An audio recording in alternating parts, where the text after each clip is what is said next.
Buenos días, bienvenidos al Consejo Económico y Social de Castilla y León. Para nosotros y nosotras es un auténtico honor que hayáis elegido esta institución para celebrar esta importante jornada sobre los retos actuales de la cronicidad, una materia que es estructural, que es fundamental y a la que hay que dar respuestas desde el ámbito institucional, organizativo también, desde el ámbito académico del estudio, de la investigación y de la preparación de soluciones en estas materias. Quiero dar la bienvenida a los ponentes, a Mónica Robles, directora técnica de calidad y atención al usuario, a Silvia Fernández Calderón, directora de asistencia sanitaria y humanización de la Consejería de Sanidad de la Junta de Castilla y León, a Manuel Arellano, vicepresidente de la Plataforma de Organizaciones de Pacientes, a Federico Montero, de la Unidad de Estrategias de Afrontamiento Activo del Dolor, y a Rosa Gómez, presidenta de la ACIL, que es la Asociación de Esclerosis Lateral Amiotrófica de Castilla y León. También, aunque no necesitáis la bienvenida, a Eva Callejo, que va a ser nuestra moderadora, y a Sun Elordu, y que me transmitió esta posibilidad de que aquí se celebrara esta jornada, y sin duda muchas gracias por esa idea y por esa colaboración, porque he tenido la suerte, y puedo confesarlo aquí, de participar en jornadas organizadas por ella desde hace casi ya 20 años, desde aquellas actividades sobre empleo, discapacidad y mujer tan relevantes. Seguidamente va a intervenir también Miriam como presidenta de CONCENFE Castilla y León. Tampoco necesitas bienvenida, puesto que estás en tu casa, pero me alegra mucho que estés aquí. Muchísimas gracias como presidenta por haber adoptado la decisión de celebrar este encuentro. Gracias. La cronicidad, luego intervendré como ponente, por tanto no me quiero extender, es un asunto que de alguna manera se convierte en un reto porque es nuevo en la sociedad. Este concepto no es un concepto que podamos decir que se prolonga en el tiempo, que es antiguo, que es una aportación de siglos, sino que es un concepto que hemos ido construyendo desde el punto de vista social, científico, administrativo, desde hace poco tiempo, realmente, en lo que es la historia de la humanidad. Está vinculada a avances, está vinculada a las aportaciones que se han hecho desde la investigación, sobre todo en el ámbito sanitario, la cronificación de enfermedades que antes no lo eran, la detección y descubrimiento de otras que no se conocían, o al menos no se conocían con todo su alcance, y por tanto es un ingrediente nuevo en una sociedad como la del Estado Social y Democrático de Derecho, que quiere la igualdad, la libertad, libertad efectiva en todos los componentes de la sociedad contemporánea. Exige, por tanto, en palabras del artículo 9.2 de la Constitución española, un esfuerzo de los poderes públicos, y exige también un esfuerzo coordinado de toda la sociedad en su conjunto.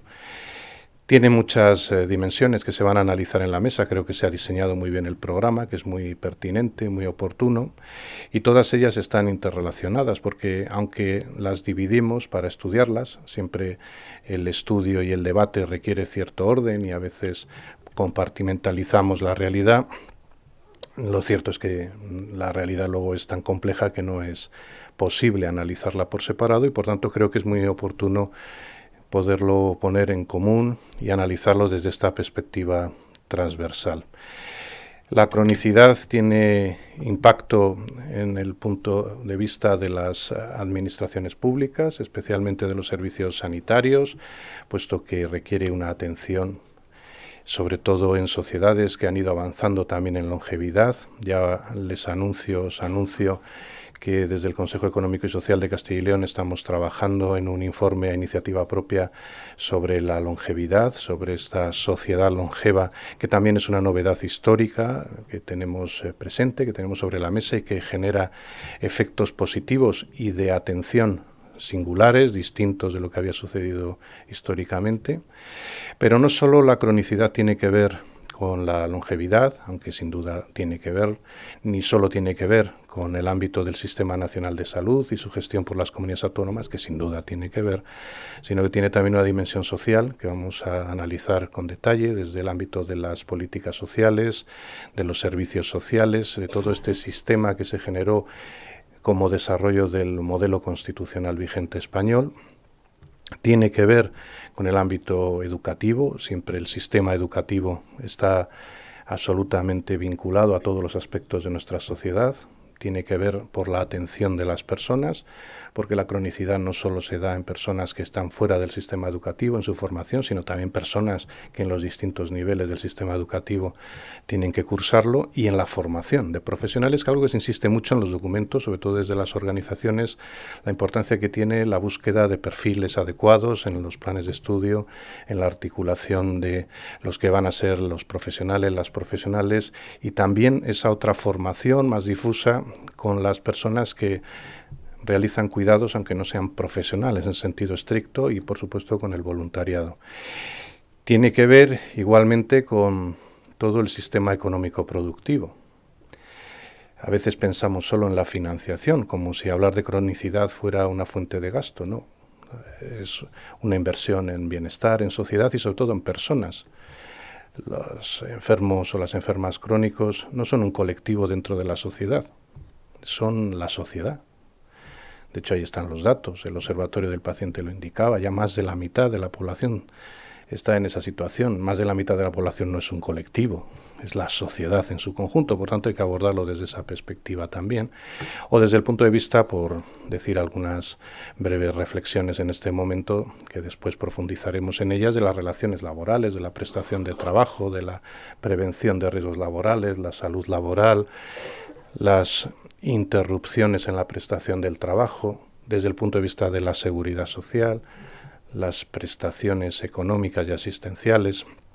En definitiva, es un todo, es el funcionamiento de la sociedad en su conjunto el que se ve afectado por una realidad que hemos descrito, creo que afortunadamente hemos descrito como sociedad, desde el punto de vista científico, desde el punto de vista institucional, y que una vez descrito, pues tenemos que avanzar para que efectivamente esa normalización de la cronicidad en el sistema sea atendida, no solo cuando llegamos a niveles en los que está en juego la autonomía personal y por tanto la dependencia, que también ahí tenemos un sistema específico en ese sentido, sino con carácter general en los distintos grados y niveles que nos lleva a este asunto. Por tanto, enhorabuena de nuevo a COCENFE, a ELACIL, que con la organización de esta jornada van a permitir llamar la atención nuevamente, van a permitir generar una nueva relación, una nueva atención y, en definitiva, nuevas conclusiones y recomendaciones. Estaremos muy atentos porque una de las competencias de esta institución consultiva del Consejo Económico y Social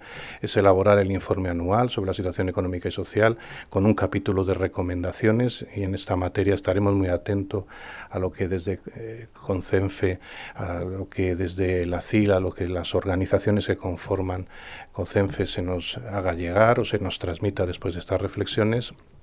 Y finalizo cediendo la palabra a Miriam como presidenta de COCENFE y agradeciendo también no solo a todos vosotros y vosotras que estáis presentes en la sede del Consejo Económico y Social de Castilla y León, sino también a quienes nos vean en la grabación que se está realizando, porque eso va a permitir que igualmente pueda ser seguido por un número aún más amplio de personas las reflexiones y debates que se produzcan aquí a lo largo de esta mañana. Cuando quieras, Miriam, muchas gracias.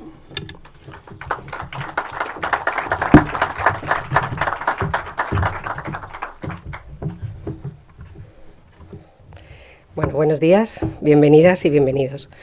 Permítanme en primer lugar dar las gracias al CES, a su presidente Enrique Cabero, por acogernos en estas magníficas instalaciones para realizar este conversatorio en el que vamos a abordar un asunto que nos parece de enorme importancia, como son los nuevos retos en el abordaje de la cronicidad. ¿Por qué desde COCENFE Castilla y León queremos dedicarle hoy este tema, un conversatorio? Los datos hablan por sí solos. Más del 70% del presupuesto sanitario actual está relacionado con las enfermedades crónicas. Según datos de la Plataforma de Organizaciones de Pacientes, la cronicidad supone un 80% del gasto presupuestario de atención primaria y un 60% del hospitalario.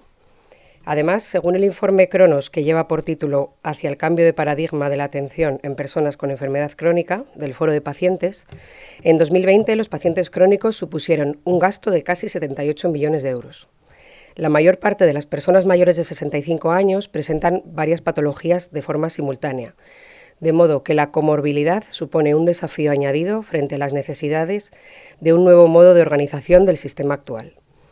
Hablando de edad como factor de riesgo, España es un país con un elevado índice de envejecimiento de la población. En 2021, según datos del INE, 17,7 millones de personas en nuestro país tenían más de 60 años, lo que representa el 32% de la población total. A esto hay que añadir el aumento de la esperanza de vida tanto en mujeres como en hombres. Y, por supuesto, a este envejecimiento debemos sumar los estilos de vida poco saludables y las enfermedades que, sin cura todavía, cuentan con tratamientos capaces de alargar la vida, frenar la enfermedad y evitar que los pacientes mueran a causa de esta.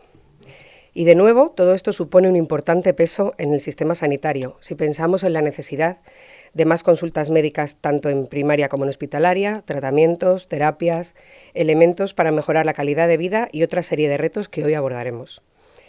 En España, volviendo a datos del INE, se estima que el 49,3% de los hombres y el 59,1% de las mujeres mayores de 15 años tiene alguna enfermedad o problema de salud crónico. Sin embargo, la atención de las personas con enfermedad crónica y sus necesidades no siempre entran de forma completa en los presupuestos y en la atención que asume el Sistema Nacional de Salud. Esto hace que las personas con enfermedad crónica sean las que asuman gran parte de los gastos que se derivan de su enfermedad. No podemos sustraernos a una cuestión vital, y es que la enfermedad crónica tiene un impacto importante en todos los ámbitos de la vida de los pacientes y de sus familias, y sobre todo en el aspecto económico. Muchas personas con enfermedad crónica no pueden acceder a un trabajo o mantenerlo, y esto repercute directamente en la economía de su unidad familiar y de su calidad de vida. Hoy hablaremos no solo de enfermedad crónica, sino también de dolor crónico y de su abordaje.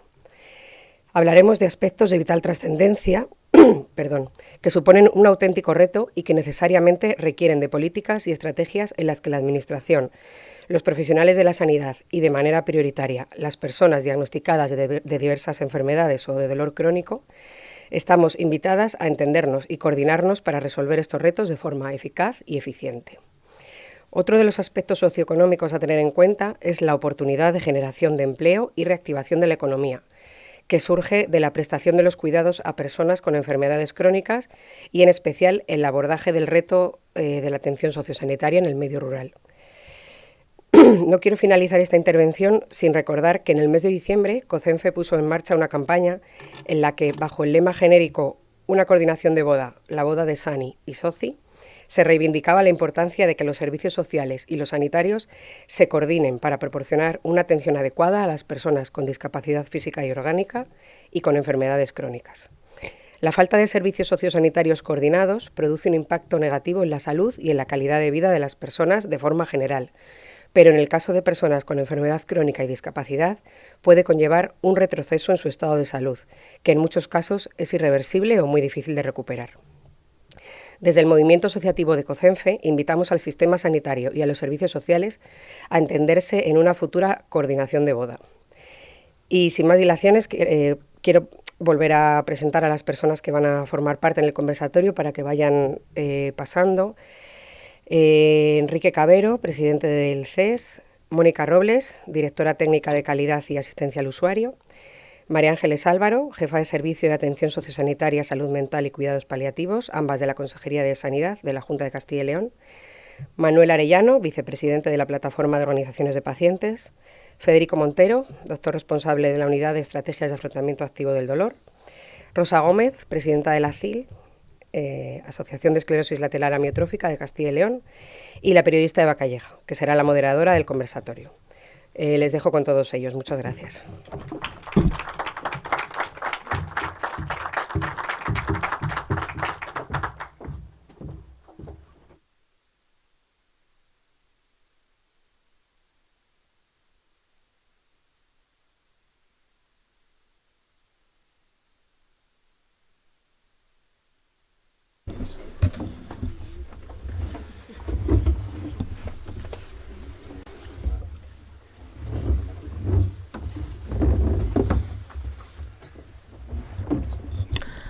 Pues vamos con esta segunda parte. Yo creo que lo que se ha escuchado en esta sala nos evidencia la importancia de lo que vamos a abordar y sobre todo el que las personas que están acompañándome hoy en este conversatorio tienen unas perspectivas tan distintas. Hablaba yo con Enrique Cavero justo antes de entrar a esta sala lo importante que es escuchar para aprender y para crecer, ¿no? Que a veces en esta sociedad hablamos más de lo que escuchamos. Hoy hemos venido a escuchar diferentes voces, todas ellas muy autorizadas y por lo tanto a crecer y a aprender. Se ha presentado a todas las personas, pero me gustaría una mini pincelada de cada una de ellas. De Enrique Cavero yo diré algo que sé que él no iba a decir, y es que este año, en el 2022, COCENFE Castilla y León lo premió. Le otorgó el premio a la trayectoria solidaria con la defensa de los derechos de las personas con discapacidad. La visión que hoy nos va a dar Enrique Cavero me parece muy importante porque él es licenciado y doctor en Derecho por la Universidad de Salamanca y profesor titular de Derecho del Trabajo y de la Seguridad Social de esta universidad, aunque en la actualidad es presidente del Consejo Económico y Social de Castilla y León.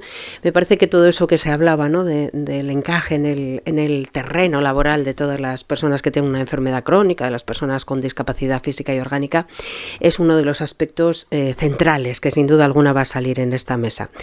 Ese premio que se le dio pues tiene mucho que ver con el importante trabajo realizado en materia de creación de empleo entre personas con discapacidad por parte de, bueno, más que empleo, el cambio de visión, el cambio de mirada que se ha hecho desde aquí, desde el CES. Tiempo tendremos de escuchar esas palabras.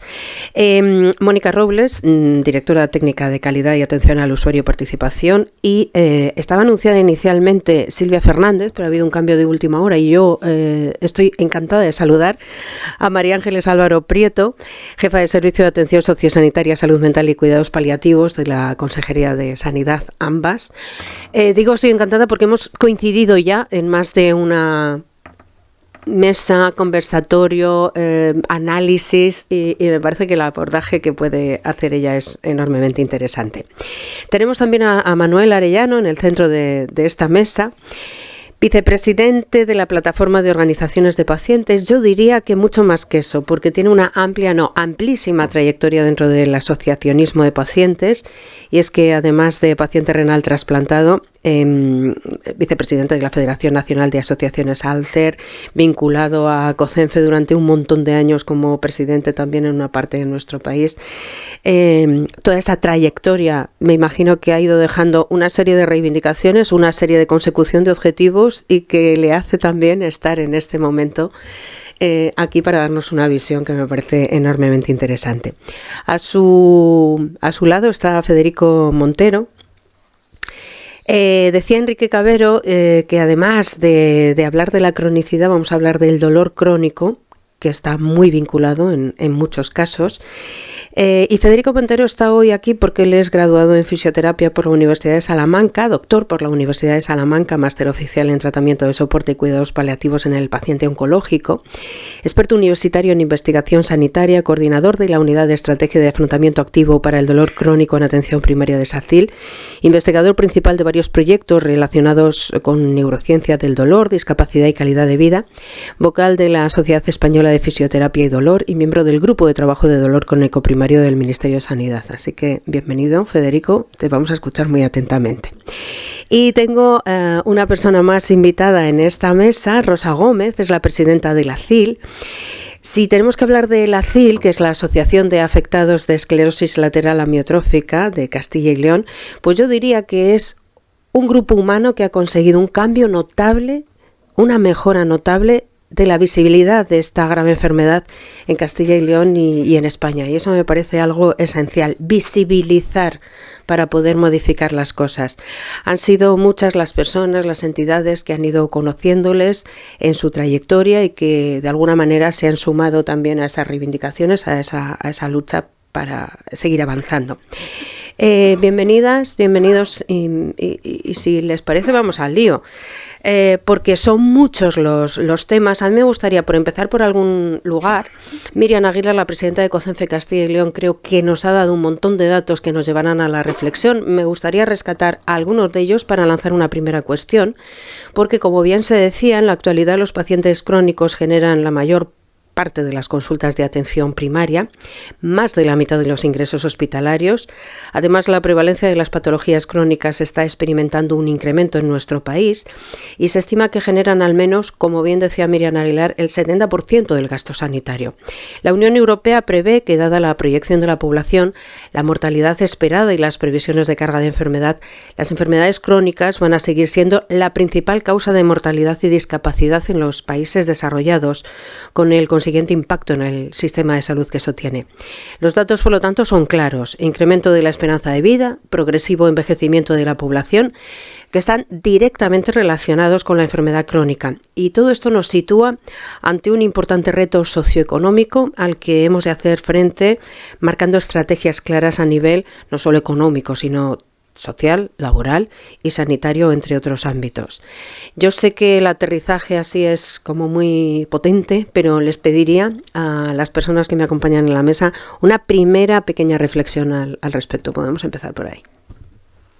Pues buenos días y muchas gracias. Además es un motivo de satisfacción enorme ver el reflejo en esta mesa de la coordinación que buscamos, ¿no? Es que este es el camino.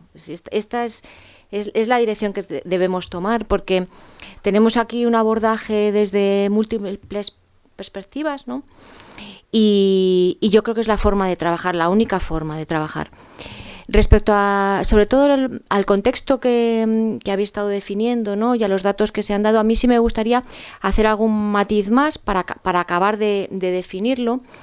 Y es que tenemos que pensar que cuando hablamos de cronicidad, es un nuevo contexto epidemiológico, ¿no? Hay que pensar que, por una parte, ha habido una transición demográfica, ¿no?, a lo largo de los últimos años, una reducción de la natalidad, una reducción de la mortalidad, un aumento de esperanza de vida.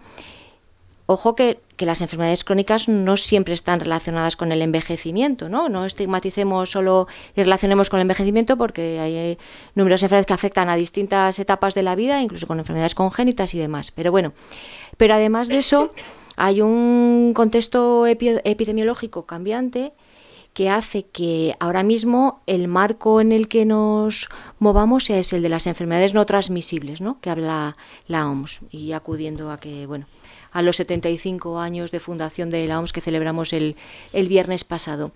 Entonces estamos hablando de un espectro amplísimo de patologías, de enfermedades, de procesos y, en definitiva, de personas que los padecen, ¿no? Por lo tanto, el abordaje, por una parte, tiene que ser poblacional para contemplar esa heterogeneidad y poder tratar y digamos, abordar todas las necesidades conjuntas y comunes, pero sin perder la perspectiva de la diversidad. Y por último, otro matiz que quiero incorporar a la descripción de los indicadores que se han relatado es que, además, en Castilla y León tenemos otros factores, como es la dispersión de la población, y que tenemos una población eminentemente rural, que también son factores que acaban de definir este contexto. Muchas gracias, María Ángeles. Bueno, yo desde la esfera más de la coordinación sociosanitaria, que es a lo que me dedico yo, entre otras cosas, pero bueno, por lo que estoy en esta mesa, sí que es reincidir en lo que se ha hablado. Estamos en un contexto nuevo, que comentaba Enrique ya en la presentación, en un contexto nuevo de cronicidad, de envejecimiento paulatino.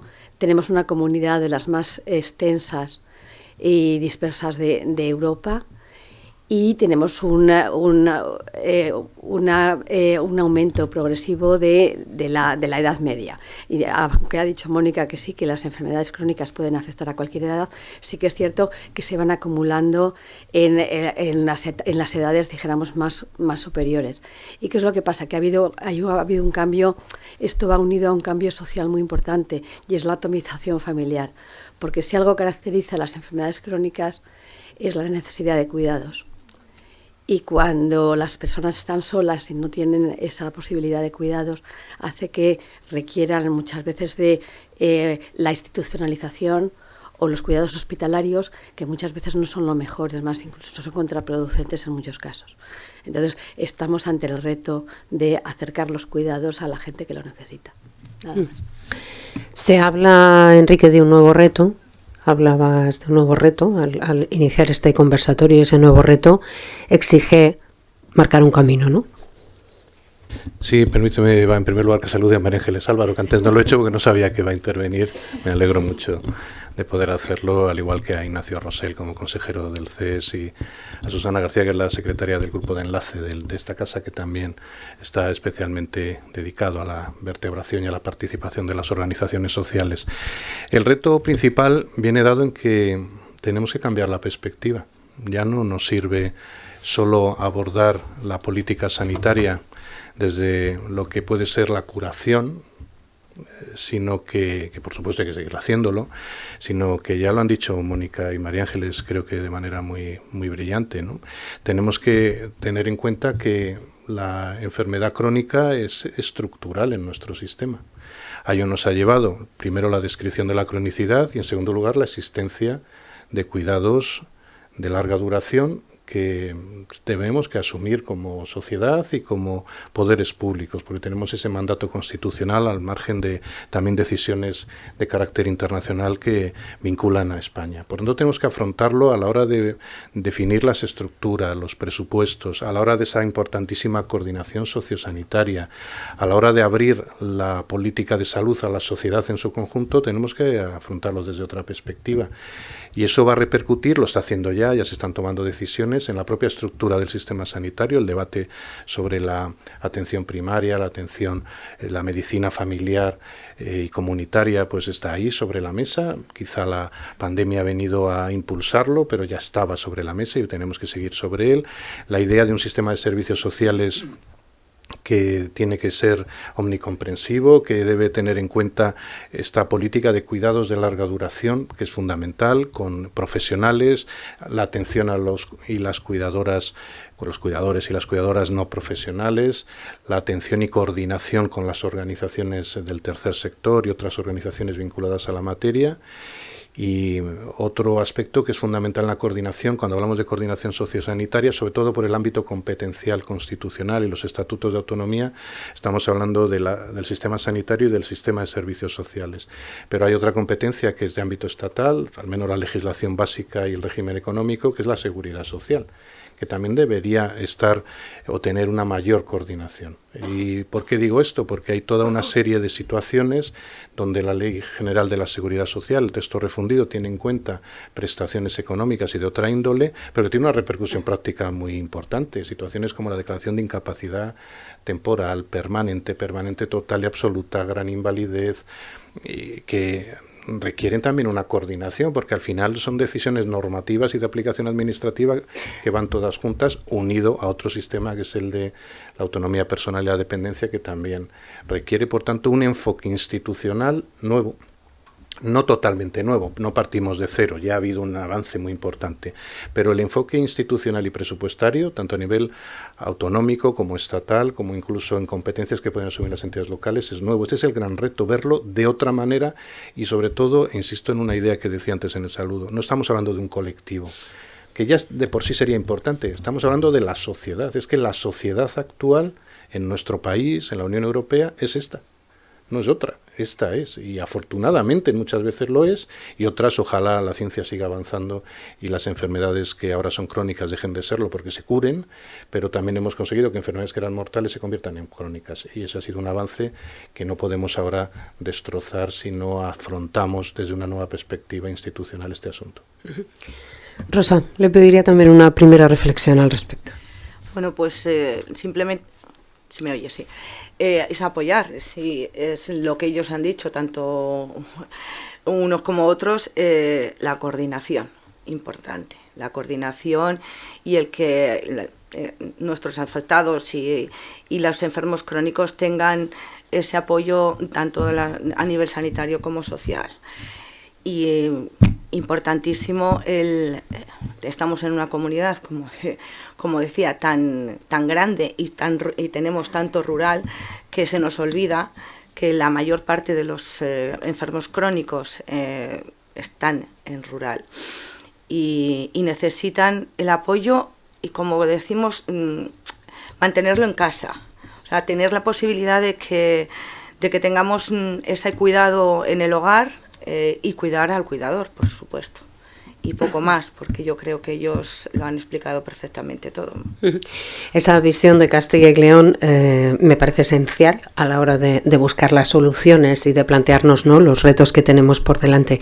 Pero es importante ese trabajo que se hace desde muchos lugares de España y hacerlo de una forma coordinada. En este caso, pues una voz tan importante, ¿no?, como la Plataforma de Organizaciones de Pacientes. Manuel. Sí, ya está. Sí, la verdad es que la organización de la plataforma de organizaciones de pacientes, perdón, porque estoy acostumbrado a llamarle POP, que es como lo de las patatas. Cuando haces POP ya no hay stop. Entonces ya me cambias de nombre y se me va. Con tantas siglas que tengo en la cabeza. Entonces, si os parece, llegamos al acuerdo de llamarle POP y así todos lo tenemos más claro. Desde la POP lo que nos dedicamos a hacer básicamente es hacer estudios con pacientes sobre temas transversales. La plataforma de organizaciones de pacientes, la POP, representa en la actualidad 35 federaciones nacionales. Os podéis imaginar desde la Asociación Española contra el Cáncer, Parkinson, Alzheimer, enfermedades renales, en fin, muchísimas, SIDA, de todas las que os podéis imaginar, ¿no? Y al final, dentro de todo lo que hacemos, una parte son estudios, y aquí se ha sacado el Observatorio de Atención al Paciente. Enrique ha mencionado al principio algunos datos, se han sacado también algunos datos que hacemos genéricos, y para nosotros uno de los principales retos para enfocar esto que comentabas al principio, para nosotros una de las cosas más importantes es definir qué es cronicidad, porque hasta ahora la Ley General Sanitaria definía la cronicidad como aquello que dura más de 3 meses, pero dentro de un entorno de atención y curación. La cronicidad cada día es más patente en las personas, es más impactante en la economía de un sistema sanitario, y tenemos que darle la vuelta a esto, porque si no, esto es insostenible. Yo creo que esto lo tenemos todos claro. Yo creo que no digo nada que no se haya dicho ya, ¿no? Con lo cual, para definir esto, necesitamos darle una vuelta, una transformación completa del sistema. Necesitamos transformar el sistema, cambiar de paradigma, para hacerlo sostenible fundamentalmente, ¿eh? Para hacerlo sostenible. Si nos basamos en una atención de agudos en una persona que no hace más que salir del hospital, volver al hospital, salir del hospital, volver al hospital, salir del hospital, volver al hospital, eso tiene un gasto que no hay economía que lo mantenga. Con lo cual tenemos que dar una vuelta a la definición de cronicidad, para que en esa definición de cronicidad seamos capaces de segmentar, como decíamos antes, si hablamos de personas mayores que evidentemente son personas que tienen patologías crónicas. Dentro de los estudios de la POP, creo que, si no recuerdo mal, el 95% de las personas de más de 80 años tienen patologías crónicas, 95%. Si hablamos de personas de más de 65 años es un 80%, pero no nos perdamos el dato de que menores de 15 años estamos en un 20% de cronicidad. Es decir, la cronicidad no tiene edad y parece que solamente es personas mayores. Habrá que preocuparse, y lo digo porque a mí, en fin, la enfermedad renal me apareció con 4 años y me diagnosticaron con 16. El tema del retardo en el diagnóstico es importante. Todo esto, lo que a mí me pronostica, y lo pongo un poco en mi propia piel, es que a mí lo que me espera, yo llevo 2 trasplantes, pero me van a caer 3, ojalá. Y si caen 4, ojalá caigan 4. Pero la esperanza de vida mía se reduce, con lo cual esto de la cronicidad se define en definitiva en calidad de vida. Y para que las personas tengamos calidad de vida, tendremos que hacer un abordaje mucho más transversal de lo que estamos haciendo ahora. Desde luego lo sociosanitario, por supuestísimo, porque es atención a la persona, a las necesidades de cada persona, las expectativas de cada una de las personas que tienen una patología crónica. Y hay que prestar especial atención, y con esto acabo, a las personas que tienen patologías crónicas complejas, que todavía va un poco más allá. Si no sabemos qué es la cronicidad, imaginaros una patología crónica compleja. ¿Qué es eso? Hasta que no lo definamos, hasta que no creemos una nueva ley general de sanidad, un pacto por la sanidad, y metamos el concepto de cronicidad, creo que vamos a estar dando vueltas por los cerros de Úbeda, que no caen muy cerca, pero es igual, nos caen a todos. Es un mundo muy rural, muy perdido, y esa es la parte, como decía antes Rosa, que tenemos que empezar a enfocar. La cronicidad habitualmente vive en la zona rural y empieza a dejar la zona rural para irse al entorno urbano, con las dificultades económicas que eso también conlleva. Con lo cual hay que atender a las personas en sus necesidades con esos dos conceptos. Necesidad de definición de la cronicidad, segmentar, y la cronicidad crónica compleja. Federico, esa cronicidad que va asociada en muchas ocasiones al dolor crónico. Sí, la verdad que el dolor crónico, como la discapacidad, también ha aumentado en los últimos tiempos. El 20% de la población sufre dolor crónico en nuestro país, 1 de cada 5. Los primeros estudios de calidad en 1996 hablaban de un 11%. En 2021 estamos hablando del 21-23%. Entonces es un tema que se ha duplicado en estos años y es para tener en cuenta. Y una de las cosas que también se ha dicho en esta mesa del abordaje de la cronicidad, solo visto en edades adultas, ¿no? También el dolor crónico se ha visto que está aumentando en edades más tempranas. Incluso en los países occidentales se ha visto un aumento de la prevalencia de dolor crónico infantil. Este es un tema también interesante y que es necesario abordar, porque si no, esto puede poner mucho riesgo la sostenibilidad del sistema sanitario, que tanto está hoy en boca, ¿no? Y no es que solo haya más dolor, es que también la Sociedad Americana de Dolor en los últimos años ha definido un nuevo concepto de dolor, es el dolor crónico de alto impacto. Y el dolor crónico de alto impacto, siempre pensamos que el dolor es que tienes algo desgastado, que algo está mal y que no te puedes mover. No, no, no. El dolor crónico afecta a toda la funcionalidad del individuo, a la funcionalidad cognitiva, a la funcionalidad emocional, incluso a la emocionalidad, a la funcionalidad social, que eso también es importante, y por tanto estamos ante un cambio de paradigma, donde el dolor crónico, donde la discapacidad tiene que tratarse desde el punto de vista de la funcionalidad para ganar calidad de vida. Yo creo que esto, de ahí no se nos puede ir, tenemos que estar en esa onda, porque si no, el tratamiento tan pasivo que se ha hecho hasta ahora, el tratamiento de esto ya es para siempre, pues no lleva más que aumentar los riesgos de la sostenibilidad del sistema sanitario y que mucha gente, por desgracia, el protagonista de su vida sea el dolor. Y eso no lo podemos consentir, tenemos que intentar evitarlo. Muchas gracias por esta primera intervención. Voy a decir algo por marcar un poquito las reglas de juego. Esto es un conversatorio vivo.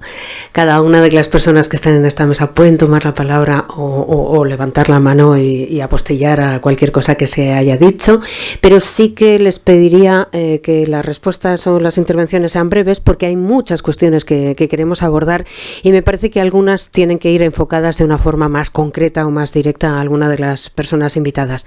Pero en cualquier momento, cualquier persona que quiera hacer alguna aclaración al respecto de lo escuchado, pues sin ningún problema. Estábamos hablando continuamente del aspecto económico, ¿no? Vamos a empezar también un poco a hablar de este impacto económico de las enfermedades crónicas, porque desde luego el impacto socioeconómico de la cronicidad, yo creo que ha quedado claro, es evidente, tanto en el sistema sanitario y social como en las personas diagnosticadas y sus familias. En todos los casos es muy elevado y muy diferente en función de la comunidad autónoma en la que nos encontremos. En este caso estamos en Castilla y León y yo pediría un juicio en relación con lo que puede ser el mayor reto que debemos dar respuesta desde las políticas sociales y sanitarias. Este enorme impacto económico, ¿podemos soportarlo? Hay que cambiar mucho las cosas. Miro directamente hacia las dos responsables representantes de la Consejería de Sanidad. Bueno, por empezar, está claro que no, yo creo que se ha dicho en esta mesa. Es un problema muy importante, muy grave. Comentábamos antes de entrar que los problemas sencillos están ya solucionados, se solucionan fácilmente. Este es un reto muy complicado porque efectivamente no es sostenible. Y no solo no es sostenible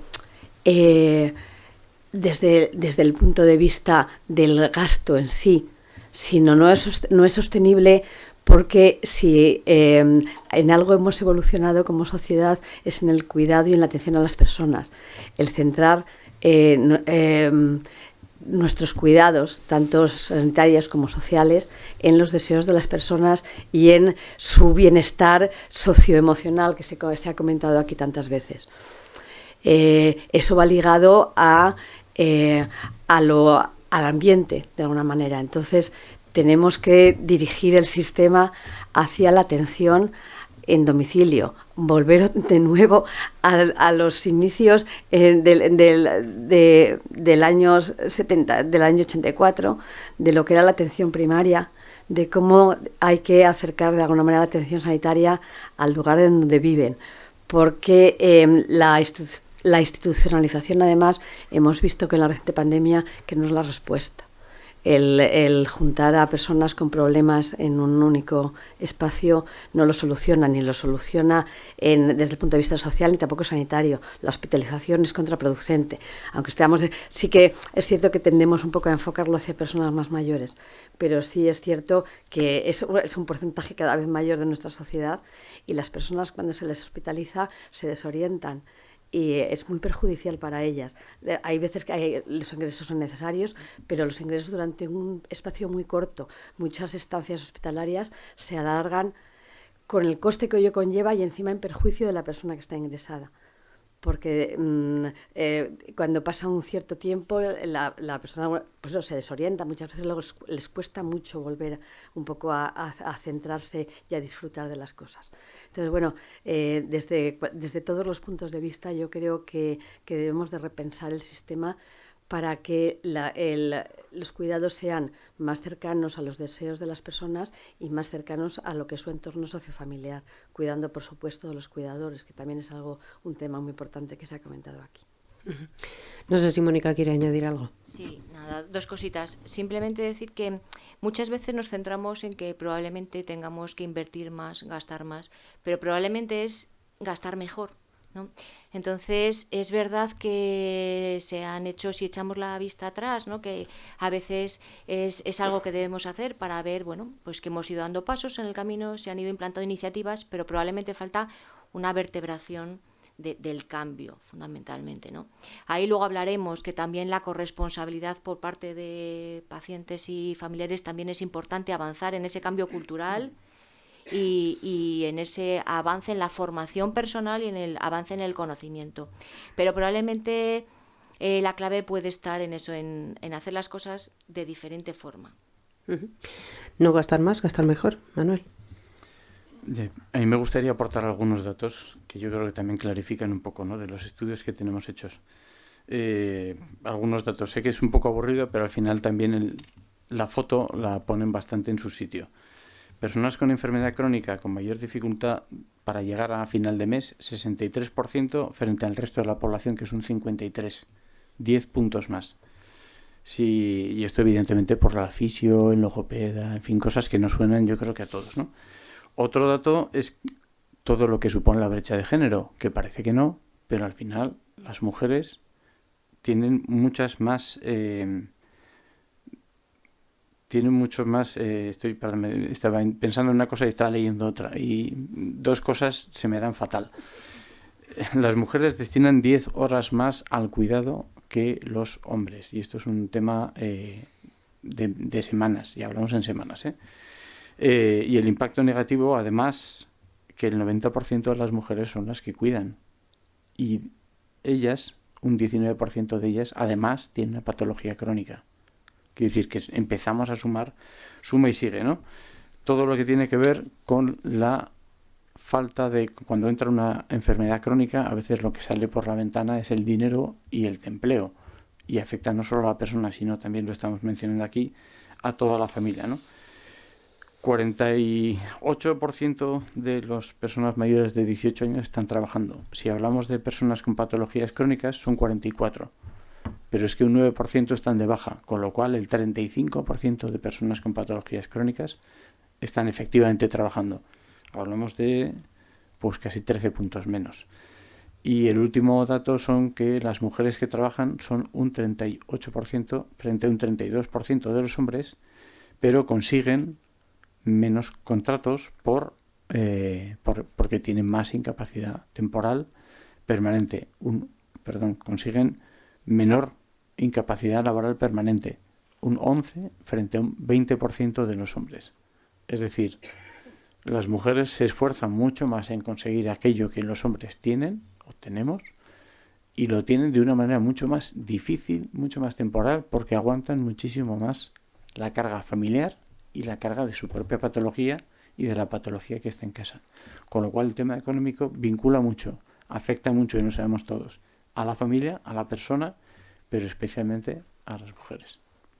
Enrique, no sé si quiere alguna reflexión. Sí, es muy importante eso que dice Manuel, y además, con tu permiso, recomiendo el estudio del informe del Observatorio de Atención al Paciente de la POP. Es muy fácil de acceder en Internet a él, es muy reciente en sus datos, además yo creo que el último es de 2021, los últimos datos que se ofrecen, y es muy, muy recomendable para poder tener esta visión que nos resumía magníficamente.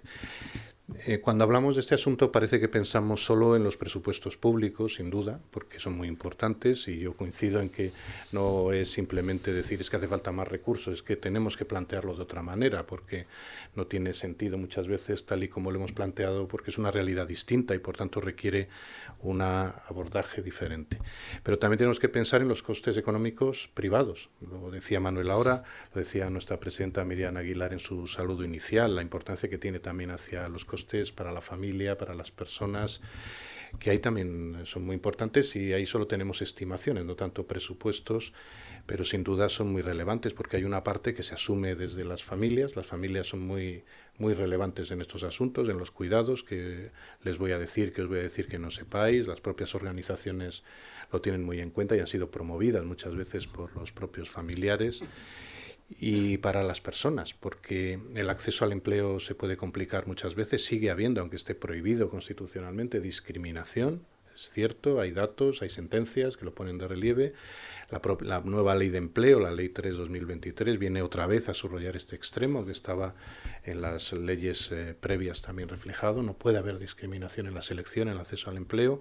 Afortunadamente ya no existe el despido desde el año 2020 por el despido objetivo por ausencias, aunque justificadas, al trabajo, que era un problema muy importante desde la perspectiva del mantenimiento de la relación laboral, pero sigue habiendo dificultades también, porque al final se comparten los costes. Está la parte pública, que es la más relevante, está la parte familiar, y también hay alguna dimensión empresarial, porque también se generan ciertos costes en la empresa. Por eso es muy importante, lo decía antes, lo que es la coordinación de lo sociosanitario, de ejecución autonómica principalmente, de la seguridad social. Insisto en la idea, la seguridad social tiene que abordar este asunto también, sé que lo hace y lo está haciendo, pero al igual que tenemos en el debate sobre todo las pensiones de jubilación, que son muy relevantes sin duda alguna, y por eso es fundamental que se hayan tomado decisiones o que se siga estudiando cómo mantener la sostenibilidad del sistema, esta parte no es menor.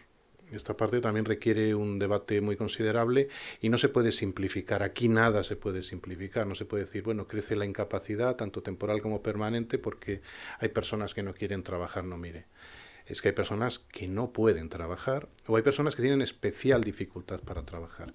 Y eso hay que coordinarlo desde el punto de vista de la seguridad social y desde el punto de vista de la prevención de riesgos laborales. Y ahí cada vez es mayor la formación, aunque tenemos que seguir creciendo, de los técnicos de prevención de riesgos laborales, en las evaluaciones de los puestos y sobre todo en lo que es la planificación preventiva, porque al final hay que tener en cuenta esta circunstancia en el ámbito empresarial. Sé que para las empresas es complicado también y es parte de esa compartición de los gastos, pero hay que tenerlo presente a la hora de abordar la prevención de riesgos laborales, tanto desde la seguridad como de la salud laboral. Hay que tener en cuenta la cronicidad, y no la cronicidad en el sentido abstracto, sino cada manifestación de esa cronicidad en cada persona trabajadora. Y ahí tenemos que seguir avanzando, porque al final hablamos de cuidados en general, no de cuidados hospitalarios, salvo cuando haga falta, no de cuidados en la atención primaria cuando haga falta, también naturalmente, pero que ahí es algo más amplio, sino de cuidados sociosanitarios en el sentido más amplio del término. Del sistema de servicios sociales es clave, y afortunadamente en España, en nuestra comunidad autónoma, se ha desarrollado mucho el sistema de servicios sociales, sino también está otra dimensión socioempresarial que también conocemos aquí en el Consejo Económico y Social y que requiere un enfoque diferente. Es que por eso es muy importante este conversatorio, porque al final lo que estamos planteando es, habéis hablado de paradigma, de modelo, de enfoque, podemos hablar un enfoque diferente de la cronicidad, porque el que tenemos no nos vale. Por tanto, tenemos que abordarlo seriamente. No sé si Federico quiere aportar algo más o pasamos al siguiente asunto. Ciñéndonos a la pregunta, los costes y el impacto económico, pues en Estados Unidos, que suelen medir más que aquí, ¿no? Ellos tienen estimaciones de los costes del dolor crónico y son 600.000 millones de dólares al año. Y es mucho mayor que los costes del cáncer, de los tratamientos de enfermedades cardiovasculares, diabetes, Alzheimer, SIDA, incluso sumando algunas de ellas, todavía es menor. O sea, que es la sostenibilidad en este sentido, aquí tenemos también que estimar, porque no tenemos las estimaciones de cuánto cuesta y verdaderamente podría ser menor, claro, que en Estados Unidos, pero mucho mayor que los tratamientos del cáncer, hematológicos y otras enfermedades cardiovasculares. Y no solo los costes, el impacto económico directo, también indirecto, como se habló anteriormente. En Estados Unidos, con el dolor crónico, sufrió una epidemia de opioides. En 2019 se declaró una emergencia sanitaria nacional que se ha enmascarado con el COVID y que aquí los datos también, vamos ahí, no estamos tan como ellos, pero la tendencia es ir aumentando, se aumenta en los últimos años, desde 2013 al 2021, perdón, se ha duplicado el número de dosis diarias de analgésicos. Entonces es un tema también interesante a tener en cuenta y prevenir que no lleguemos a los errores que han cometido otros países, ¿no? Yo creo que eso también es interesante ponerlo en perspectiva para no llegar a los mismos errores que han llegado. Si me permite, Seba, esto último que dice Federico es muy importante económicamente también desde el punto de vista público. A veces tenemos una tendencia en general, también en España, porque los informes lo demuestran, a ir convirtiendo ausencia de cuidados o incluso a veces soledad no deseada en consumo de fármacos. Un consumo más o menos riguroso, no siempre del todo, que supone un incremento del coste que al final, lo que decíais antes, tenemos que gastar, pero gastar mejor, y sobre todo lo que tenemos que buscar es más calidad de vida y no siempre, o muchas veces no, vosotros sabéis más que yo, evidentemente, especialmente tú, Federico, con tu actividad profesional diaria, no todo se resuelve con fármacos. Hay un tema que me parece esencial poner sobre la mesa y es el reconocimiento de los derechos, ¿no? El acceso al reconocimiento de los derechos y la protección social. Porque el acceso al grado de discapacidad para muchas personas con enfermedad crónica y con dolor crónico es problemático, porque su discapacidad no es correctamente valorada y, sin embargo, sin este no pueden acceder a las medidas de protección asociadas como una plaza reservada de empleo, la adaptación del puesto de trabajo, la adaptación curricular, entre otras. ¿Cómo limita esta situación en el acceso al empleo, el ejercicio de los derechos, la autonomía personal de las personas con discapacidad? ¿Y cuáles podrían ser, a su juicio, las medidas a poner en marcha para superar esta barrera? Aquí miro directamente a Manuel. Me ha dado la sensación de que me mirabas a mí. Sí. Me he sentido... Espero que no intimidado. No. Iba a decir impelido, pero no sé si es una palabra muy así. El tema es muy delicado. Realmente es muy delicado. Hay que proteger a las personas con enfermedades crónicas que a veces derivan en discapacidad. No siempre. Y desde luego a las personas con discapacidad, por supuesto, porque además eso lo recoge la ley. Pero es un tema de protección social y esto es una cosa que a veces no se entiende.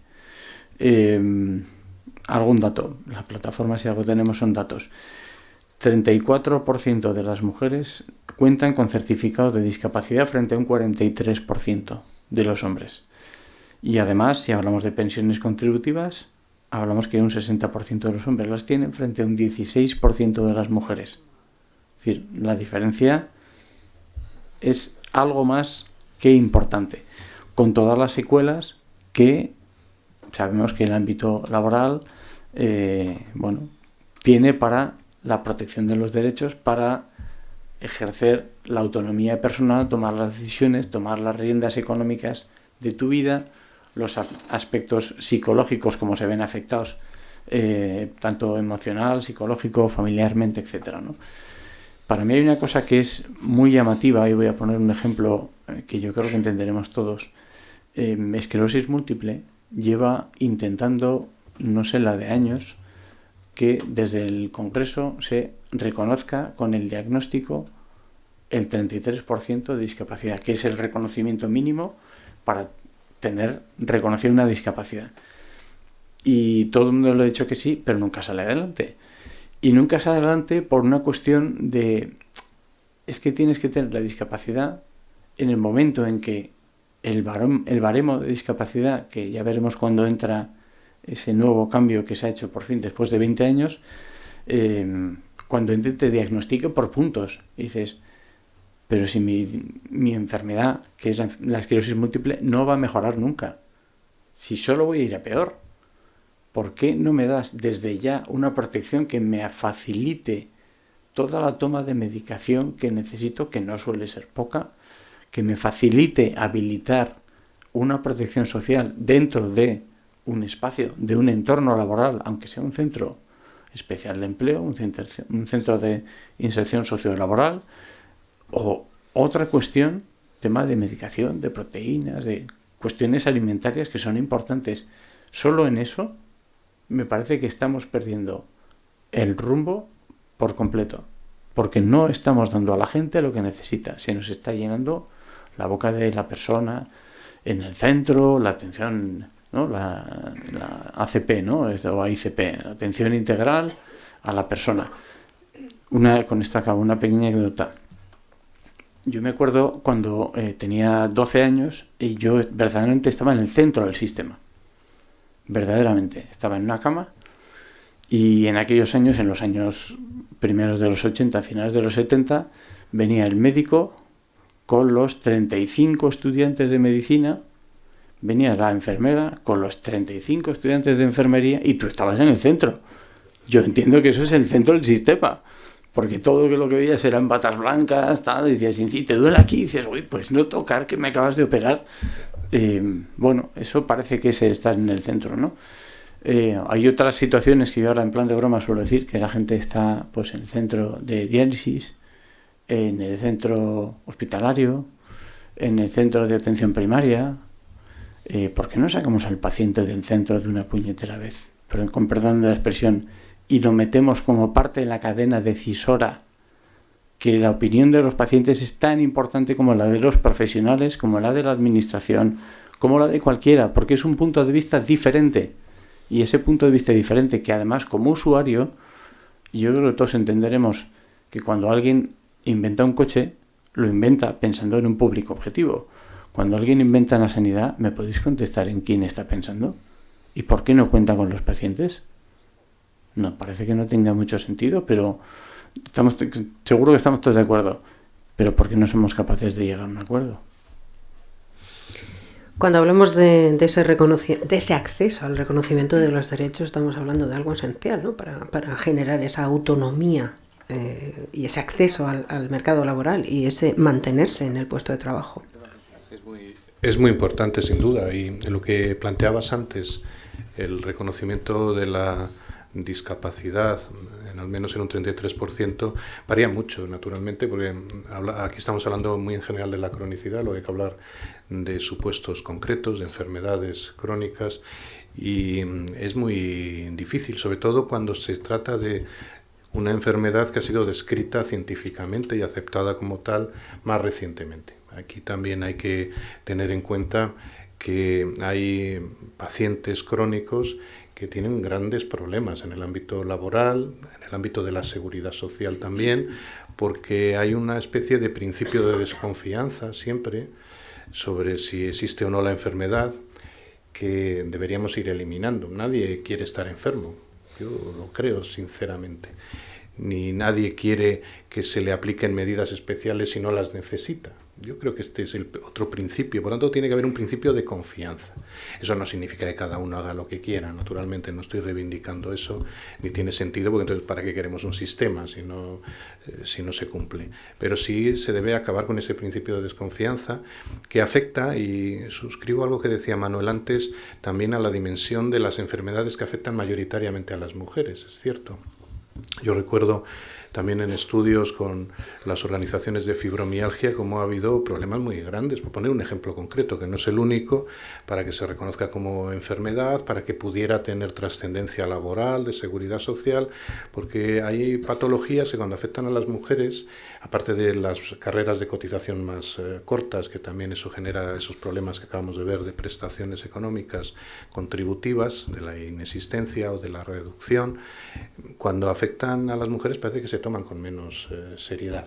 Algunas, estoy hablando en concreto, otras no. Creo que por tanto hay que romper el principio de desconfianza. Cuando alguien tiene dolor, cuando alguien tiene una enfermedad, la tiene. Puede ser que no la conozcamos bien. Hoy, afortunadamente, estamos hablando de la cronicidad, estamos hablando de enfermedades que hace 100 años, y quizá bastante menos, ni siquiera sabían que existía, o que se consideraban males genéricos, u otras que se han manifestado, algunas por el envejecimiento, aunque como habéis dicho muy bien, no todas ni mucho menos, ¿no?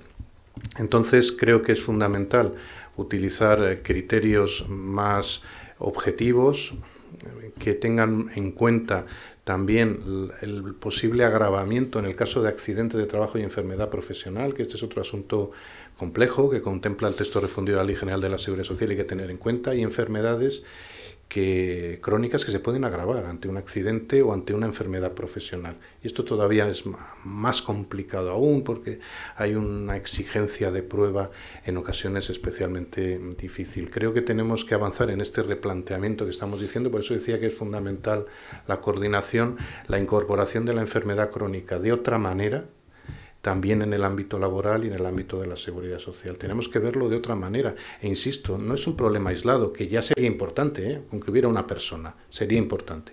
Es que es un problema que se generaliza y basta ver los informes también de la Agencia Europea de Seguridad y Salud en el Trabajo para ver que hay una preocupación cada vez más importante de cómo determinados problemas en la seguridad y en la salud laboral vienen determinados por la cronicidad. Es un asunto que afecta a la sociedad.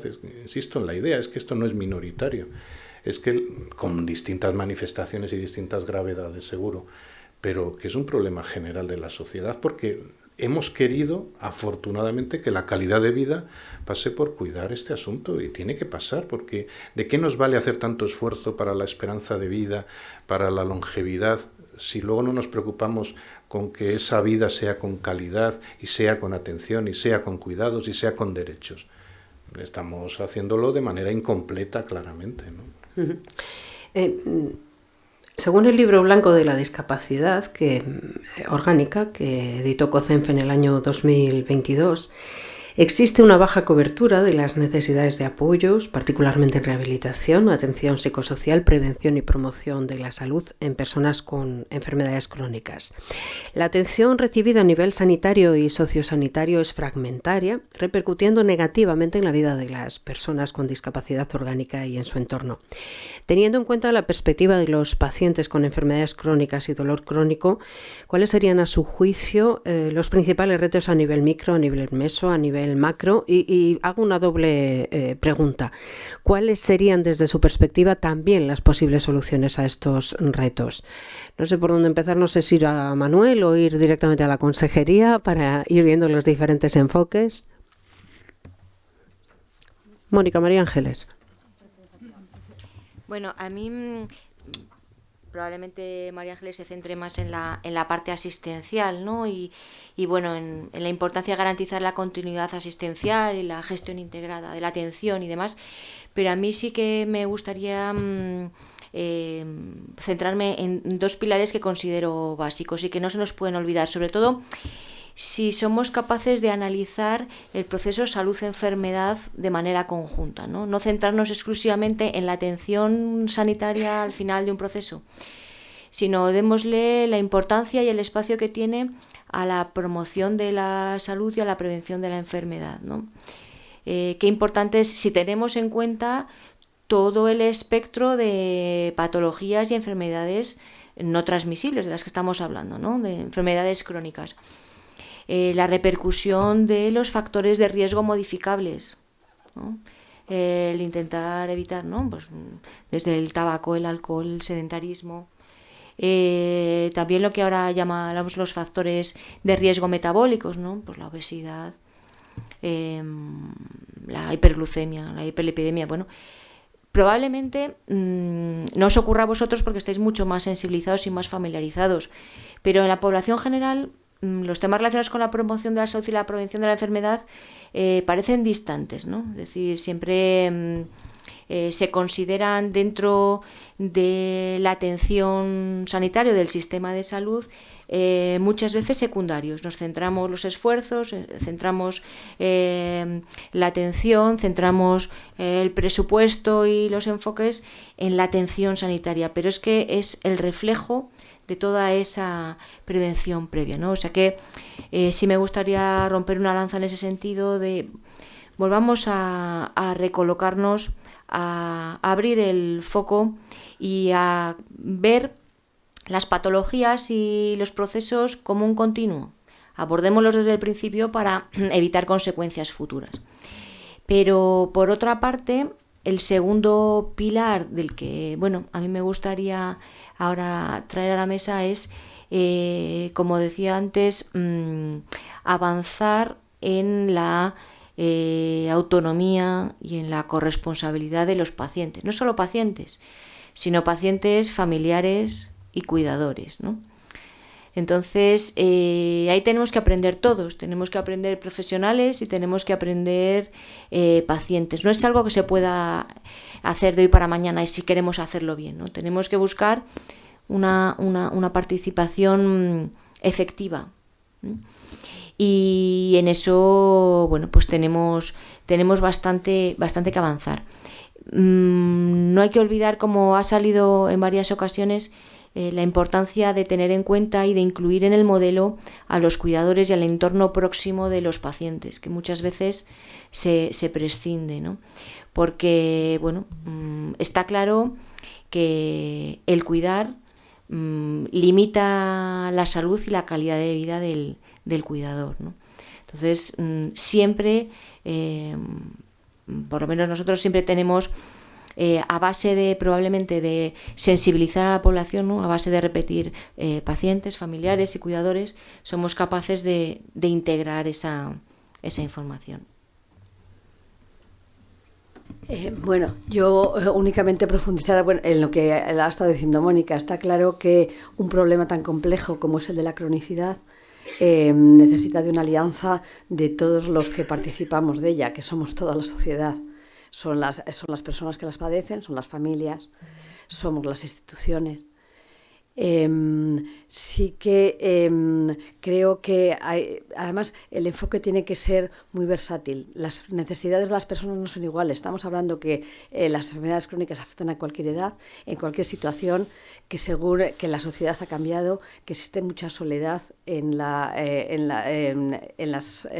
personas que padecen estas enfermedades, que allá donde no lleguen las familias, que hay que, por una parte, ganar en salud para que las enfermedades crónicas, ya que estamos aumentando nuestra esperanza de vida, aparezcan lo más tarde posible, porque de alguna manera eso no podemos permitirnos el pasar la mitad de la vida arrastrando cronicidad.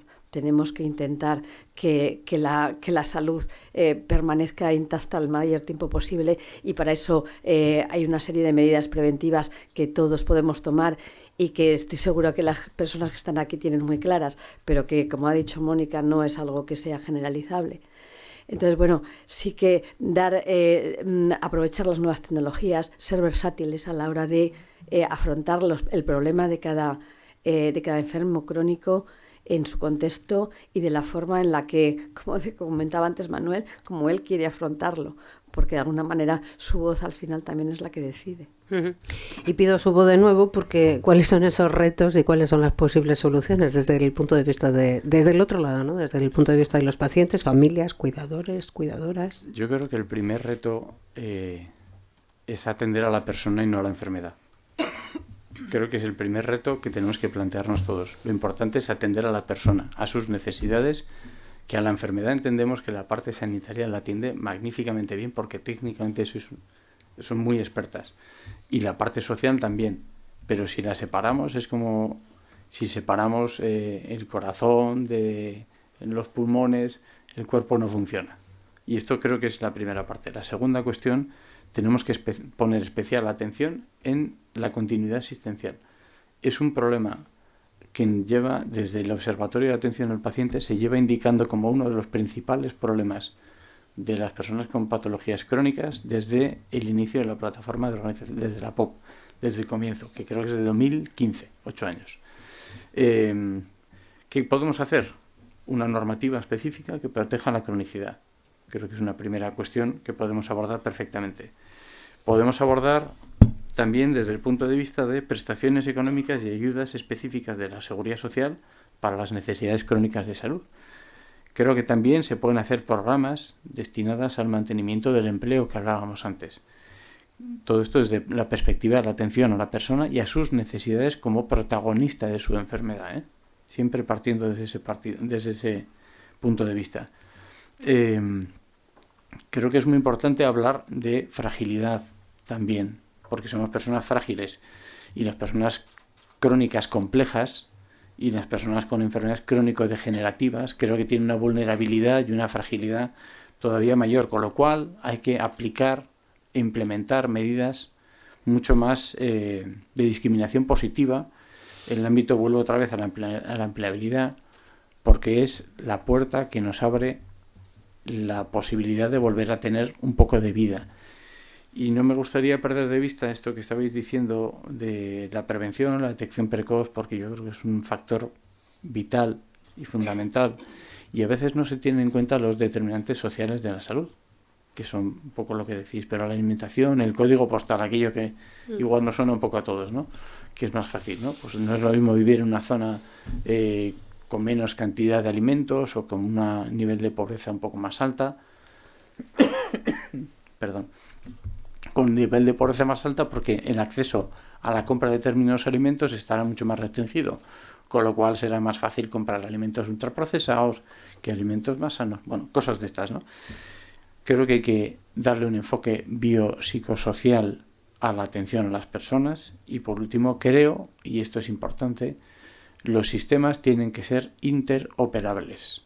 Tiene que haber operabilidad entre el sistema social y sanitario.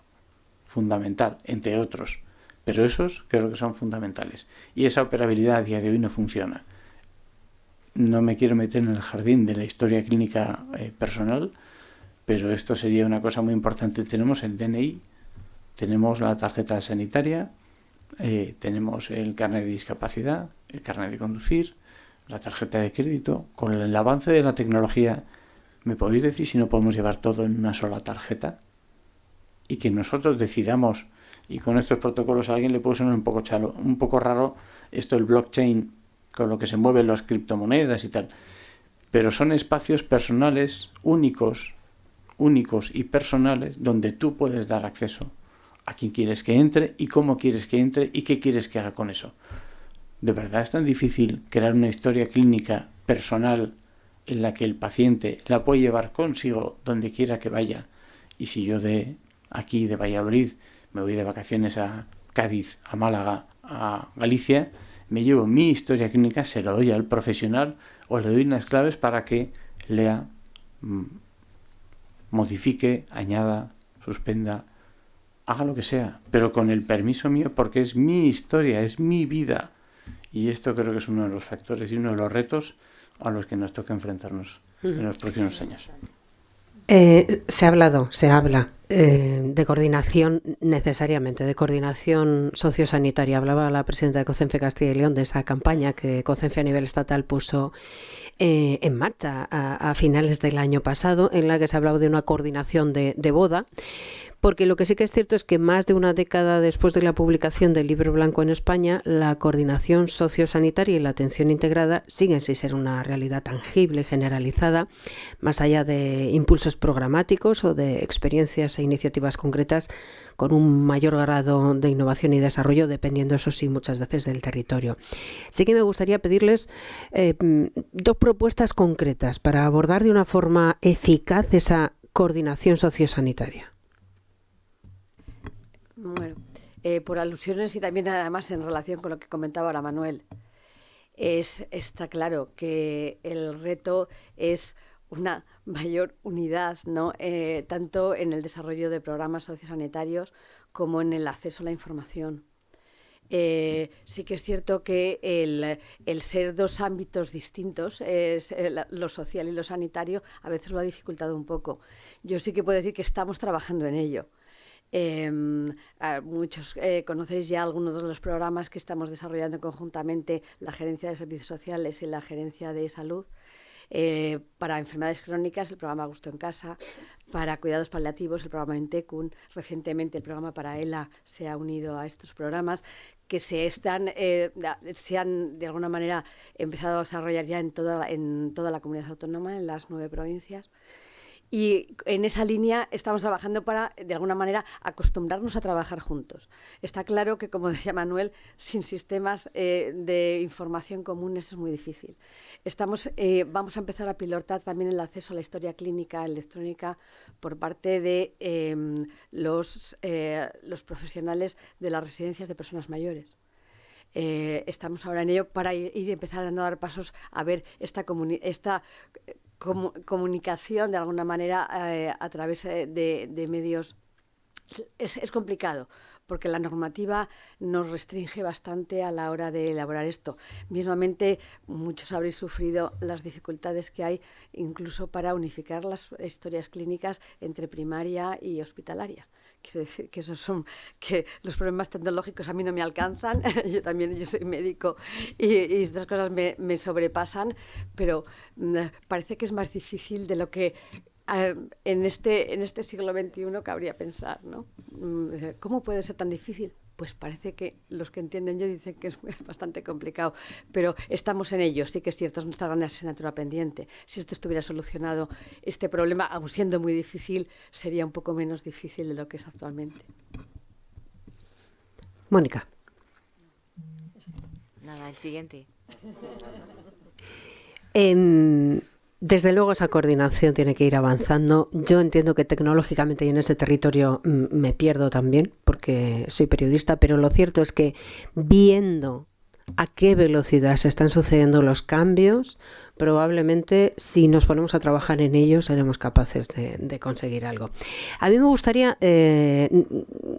Nos vamos fatal de tiempo y les voy a pedir ya mucha brevedad porque todavía me quedan unas cuantas materias que poner sobre la mesa, pero me gustaría, si hablamos concretamente de nuestra comunidad, en el abordaje de la cronicidad, debemos hablar de dos cuestiones. Por un lado, en qué momento nos encontramos y por otra parte, cuál es la estrategia en el medio plazo y las asignaturas pendientes, teniendo en cuenta esa realidad específica que ponían de manifiesto, que es evidentemente el medio rural, la amplitud de nuestra comunidad autónoma y todo lo que ello conlleva también a la hora de poder hacer el abordaje de estas cuestiones, teniendo en cuenta que hemos de atender a la persona a persona y que vivimos en un medio enorme, muy disgregado y complejo. ¿En qué momento nos llegamos a nivel general en el abordaje de la cronicidad y a nivel particular con nuestras peculiaridades y características?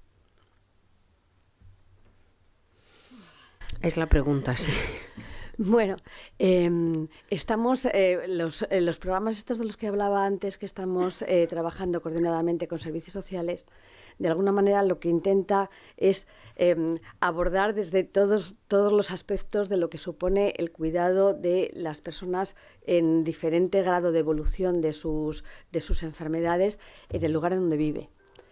El problema, por una parte, son los cuidados personales. Por otra parte, es la tecnología, el acceso a los cuidados más especializados sanitarios. Y eso en un contexto muchas veces de ruralidad y de poca población. La idea en la que trabajamos es que de alguna manera los cuidados, el aportar estos cuidados que necesitan los enfermos crónicos y las familias, es también da un impulso social y económico en muchas zonas de Castilla y León. Tenemos que afrontarlo desde ese punto de vista. Fija población cuidadora, en unos momentos, pues, de alguna manera, que las familias, muchas veces pues por su dispersión, por la soledad a la que se enfrentan muchas personas con estas enfermedades, no puede abordarlo. Es decir, el hecho de acercar los cuidados a estas personas también es un impulso laboral, es un impulso social y es un impulso económico para estas zonas. Por otro lado, los medios tecnológicos tienen que hacernos posible el acceso a los cuidados más especializados sin necesidad de tener que estar desplazando a los pacientes cada día o cada semana a un centro hospitalario. O sea, en todo eso es en lo que tenemos que trabajar. Queda mucho por recorrer, estamos dando los primeros pasos, pero bueno, yo creo que hay un convencimiento de que este es el camino, no podemos hacerlo de otra manera. Hemos hablado del impacto económico que tiene sobre el sistema las enfermedades crónicas, pero me gustaría verlo desde el otro lado, o sea, la oportunidad las oportunidades también a nivel económico, de generación de empleo, que están relacionadas de una forma directa con todo lo necesario para estas personas y también con el cuidado. Voy directamente aquí a la parte más económica, porque sí que hay una oportunidad en este cambio, ¿no? Naturalmente se están planteando nuevas posibilidades de actividad profesional, de actividad empresarial, de creación de empleo también por entidades empleadoras que no tienen ánimo de lucro, fundamentalmente las vinculadas al tercer sector de acción social. En definitiva, estamos ante una posibilidad de incorporar también empleo para las personas jóvenes, de ahí el vínculo de juventud, longevidad, en el que estamos trabajando, como antes decía, y otros asuntos vinculados a la atención a las personas. Y tenemos que verlo en global. No puede ser que solo pensemos en los presupuestos de la Consejería de Sanidad, porque eso sería imposible, aunque hay que abordarlo naturalmente, y lo que se decía antes de la reorientación del gasto, sino que es algo transversal. De ahí la importancia de detectar bien qué necesidades existen específicamente en el medio rural. Lo decía antes Rosa, requiere una reflexión y una atención específica, y qué necesidades deben y pueden ser atendidas por el tercer sector. Quiero reivindicar aquí la labor que hacen, que es extraordinaria. Las organizaciones del tercer sector hay que darlas cada vez más protagonismo. Y por otro lado, el sector privado, en sentido estricto, que también ha entrado y que también puede ofrecer nuevas oportunidades vinculadas a nuevos perfiles profesionales, a la formación. Antes citaba el sistema educativo, hay que enfocarlo en ese sentido, a la prevención, que es muy importante la política de salud pública preventiva, y sobre todo también a la gestión de la realidad. Lo que necesita cada persona es diferente, lo que necesita cada familia es diferente, y por tanto hay una nueva oportunidad de prestación de servicios, porque lo que no es posible es que siempre sean las familias las que atiendan o realicen esos cuidados cada vez más especializados, que no tienen por qué saber hacer, en una sociedad envejecida y en una sociedad donde muchas veces está cuidando quien debe ser cuidado, ¿no? Esta es la gran paradoja que se da en la realidad. Quien debería contar con un cuidado específico es quien tiene que hacer de tripas corazón y por el cariño realizar los cuidados. Esa no es una política sostenible ni razonable, y por tanto la profesionalización lleva consigo también la creación de nuevas oportunidades de empleo y de creación empresarial. Me gustaría también alguna reflexión, mirando para este lado, por parte de Manuel y por parte de Federico, en cuanto a estas nuevas oportunidades y también en cuanto a la aplicación de la tecnología, ¿no? y la innovación. Venga, que me lanzo. Como no me vuelvo a lanzar. El tema de la innovación y de las nuevas tecnologías nos ha puesto en evidencia, yo creo que más que nunca, la capacidad que tenemos de mejorar, de atender y de cuidar a las personas, incluso a distancia y de forma no presencial. Lo que hay que hacer es tratar de que sea algo complementario y no suplementario. Es decir, la videollamada, la llamada telefónica, que es lo que antes llamábamos teleconsulta, era consulta no presencial porque era telefónica. Hay que saber hacerla, hay que buscar el espacio para hacerla. Yo recuerdo que, con la Consejería de Salud de Castilla y León hemos tenido relación durante 3-4 años, más o menos hemos estado tratando de participar en algunos de los planes que tenía en el ámbito sanitario, y había alguno que no nos parecía muy descabellado y que traía innovación tecnológica, que era si las zonas rurales no tienen wifi, ¿por qué los transportes que vayan a las zonas rurales no tienen el wifi incorporado? Y puedes hacer el tag y te llevas en coche, llamémosle coche de transporte como queráis, se lleva a una zona y ese día haces los tags, los escáneres o lo que sea en tal zona. Al día siguiente te lo llevas a otro lado. Puede que suene disparatado, pero creo que es una manera de atender, y creo que es porque cada vez hay menos consultorios, se han cerrado no sé cuántos consultorios y centros de atención primaria, se han cerrado no sé cuántas farmacias, porque cuando no hay población, pues la gente pone negocios para ganar dinero, no para perder. Y esto es muy lógico, muy evidente. Entonces, cuando cierras consultas, cierras farmacias, se te acaba la asistencia sanitaria y tienes que empezar a innovar y a plantear cosas diferentes. Y como bien decíais, no podemos hacer que la gente vuelva a la zona rural, porque lo que la gente quiere es vivir en su entorno y ser atendida y cuidada en su entorno y por su entorno. Habrá que buscar cuáles son esas medidas para acercar toda la parte social y sanitaria a la zona rural. Os voy a poner a modo de ejemplo un programa que se llama PAIS, Programa de Atención Integral Sociosanitaria, en Navarra, que se está aplicando no en Pamplona, que es lo más conocido de Navarra, en la capital, pero sí se está aplicando en 3 centros diferentes que funciona muy bien. Hay una enfermera, una trabajadora social de un centro de base y una trabajadora social y una enfermera del centro de atención primaria de la zona. Son entornos un poco grandecitos.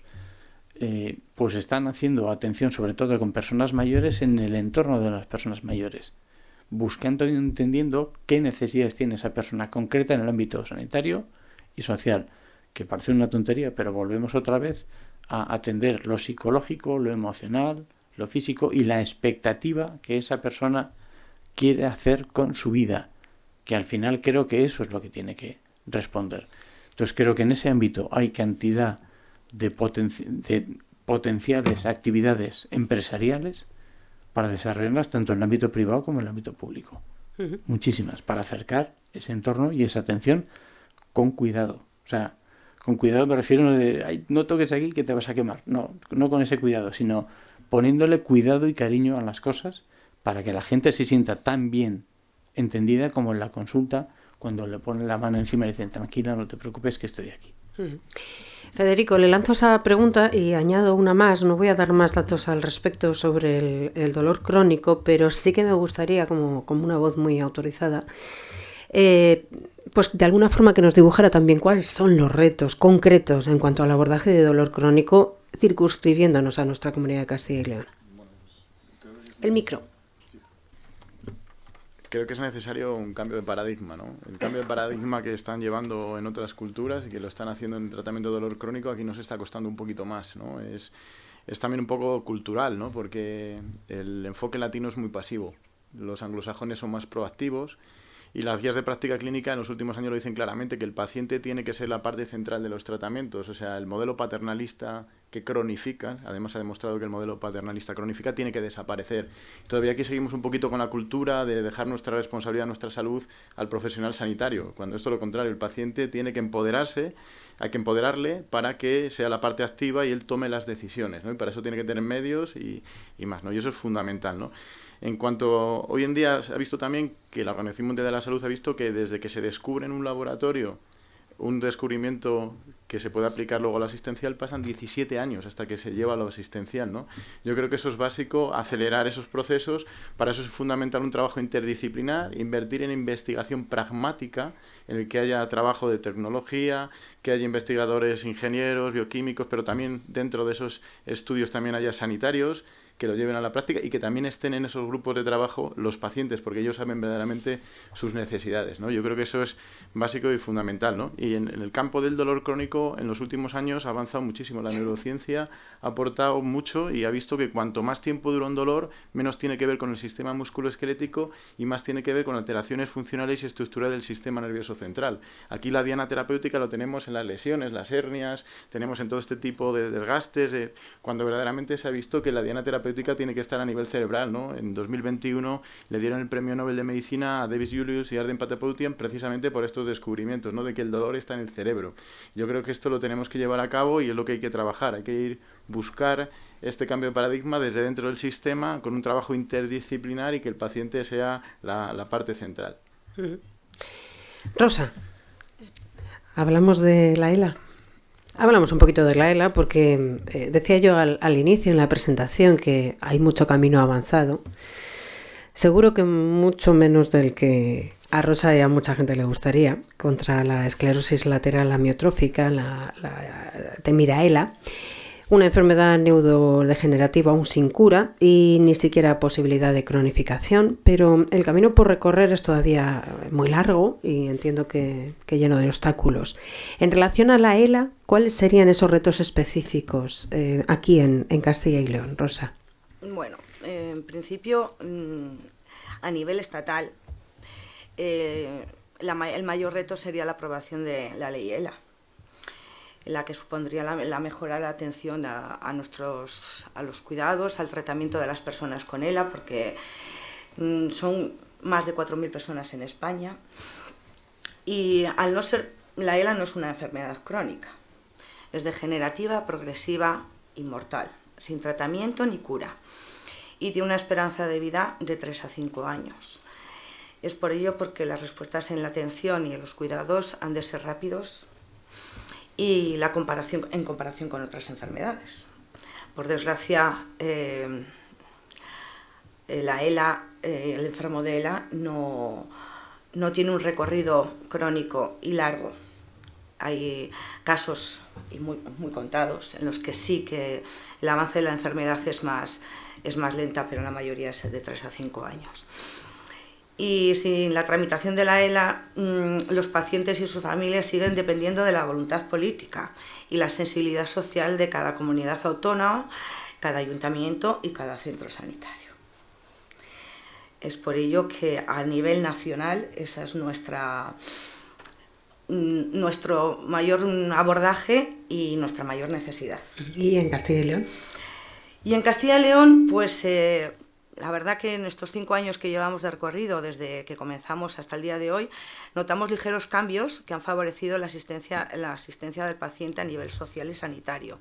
En este último mes, sobre todo a nivel social, mucho más, con el nuevo convenio que hemos firmado con servicios sociales. Con la pandemia sí que notamos una carencia significativa en los hospitales de la comunidad, pero me imagino que como todas las enfermedades. Y como entidad, desde la experiencia con el trato diario de los afectados y las familias, vemos distintas necesidades que el sistema sanitario debería poner en práctica. Los afectados de ELA tienen unas necesidades sanitarias específicas y muy complejas que requieren una atención integral y multidisciplinar, que hablábamos antes, que tiene la mayoría de las enfermedades crónicas, pero en la ELA con más rapidez. Y bueno, pues he hecho una numeración un poquito de las necesidades más urgentes, el diagnóstico precoz y certero, porque que evite las demoras de las consultas, los gastos innecesarios, el ir a buscar una segunda opinión sin haberte dado la primera, porque no sabemos. El diagnóstico es muy importante y que sea precoz, porque el tiempo corre en nuestra contra.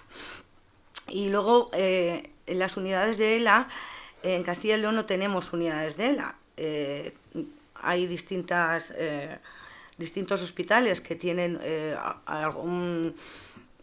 algunos equipo profesional, pero sí que nos gustaría que no tendríamos que desplazarnos a otras comunidades, como está pasando, hacer intervenciones que antes ya se hacían aquí y ahora no se hacen. Sí que nos gustaría que hubiera un par dentro de la comunidad, que sabemos que es muy grande, pues de dos hospitales de referencia y una figura como gestora de casos en cada una de las provincias. Y bueno, lo que hablábamos antes, la rehabilitación muscular, respiratoria, logopedia, la ayuda psicológica. Al final, como la respuesta a esta enfermedad es como no va a ser, como decíamos, no va a mejorar en el tiempo, pues se van quitando las terapias, se van anulando directamente desde el sistema sanitario.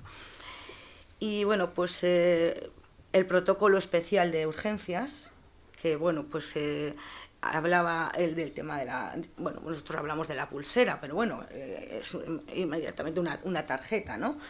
Nuestros afectados siempre tienen que ir con un cuidador, porque en la mayoría de los casos ya no se pueden explicar ni decir lo que les ocurre. Cuando llegamos a los hospitales, pues nos encontramos con profesionales, muy profesionales, pero que con los pacientes de ELA el paciente de ELA necesita a su cuidador en todo momento al lado, por la seguridad y por la necesidad que tiene. porque muchas veces no nos dejan entrar en la consulta y nos los ponen boca arriba y se están ahogando. Y son muy profesionales, pero al final el que está día a día es el que sabe cómo tratar al enfermo. Y bueno, pues un poquito es todo lo que... Pues eso, que estas son las sugerencias y bueno, pues estamos trabajando en ello porque con los servicios sociales hemos trabajado y tenemos muy gratas noticias y como hablaba el protocolo ELA en el programa INTECUN y tenemos muchas esperanzas de que sí, así ocurra, de que ello sea. Porque eso nos lleva a hablar también de la importancia de la participación de los pacientes, ¿no? en la propia organización de todo esto y el abordaje. Bueno, yo creo que a lo mejor Mónica, en cuanto a las asociaciones de pacientes. Bueno, sí, yo creo que fundamentalmente los dos temas así más claves que sí me gustaría comentaros es que en lo que tenemos que avanzar, o una de las claves de la participación, probablemente yo soy médico preventivista y entonces en mi ADN va lo de medir, ¿no? Entonces creo que tenemos que avanzar en participación, pero avanzar de una manera efectiva, y para eso tenemos que tener método y utilizar herramientas que nos van a dar robustez a esa colaboración, nos va a dar rigor, nos va a favorecer la comparabilidad. Vamos a poder disponer de mayor validez a la hora de generalizar los resultados.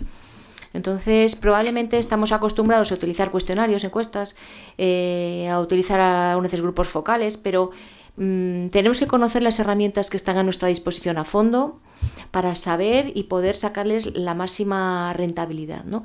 Y no participar o querer intervenir en cualquier tipo de decisión en todas las áreas, sino identifiquemos aquellas que tengan mayor impacto para poder incidir, ¿no? directamente y poder colaborar en aquellas áreas que resulten de más impacto y con más trascendencia.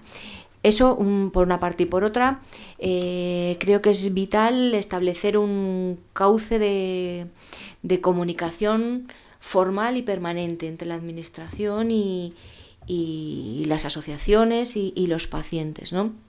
De tal forma que no sea algo cambiante y bueno, sujeto a distintas modificaciones de estructura y demás, sino establecer esa comunicación bidireccional, que no sea solo un enfoque reactivo, sino que podamos, pues como estamos en esta mesa y decíamos al principio, que cada uno se comprometa con su parte y pueda aportar su visión, que esos son los que cada uno conoce su área mejor que nadie, ¿no?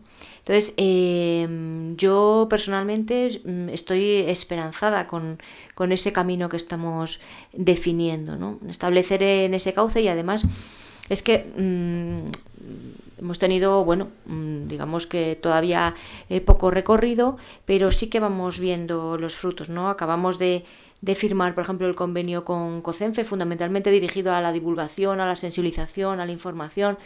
Acabamos de establecer el marco para una mesa técnica en la que compartir opiniones y, sobre todo,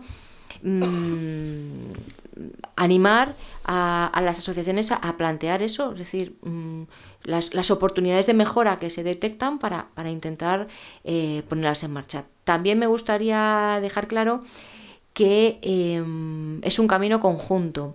Las asociaciones y las federaciones también tenéis vuestra parte de trabajo, en la que también tenéis que hacer vuestra escucha interna, ¿no? a los pacientes, para ser capaces de trasladar una visión también heterogénea, ¿no? que es la diversidad de los pacientes que se asocian, ¿no?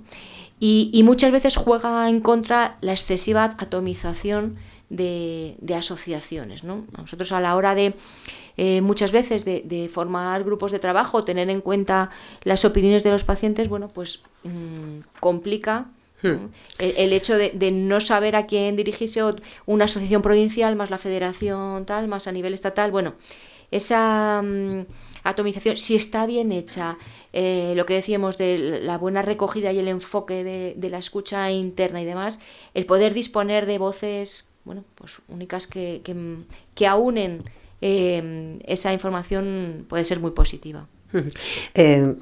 Pedía a Mónica un segundito porque habíamos convocado, y me parece que es muy importante que también nos den voz en los medios de comunicación, habíamos convocado a los medios, así que me piden que al menos Enrique y Manuel vayan saliendo para atenderlos, porque si no se nos marchan, porque tienen una agenda muy compleja, y que podamos ir rematando este conversatorio del que ya nos hemos ido de tiempo. Hay una cosa que me parece esencial que decía Mónica, la excesiva atomización a veces complica y yo no sé, ¿no?, cómo se ve desde este otro lado, Rosa, desde el movimiento asociativo, desde el tercer sector, esa coordinación de la que hablábamos antes a nivel sociosanitario, pues probablemente es esencial también a nivel de pacientes, de tercer sector, de asociaciones, de entidades, de federaciones, etcétera, etcétera. Pues sí, la verdad que es lo que decía ahí, Mónica, lo más importante, porque nosotros tenemos la voz del paciente y del cuidador, y ellos tienen los medios. Entonces, creo que estamos empezando a tener esas líneas, y la participación de la asociación dentro del macro, de la gestión entre la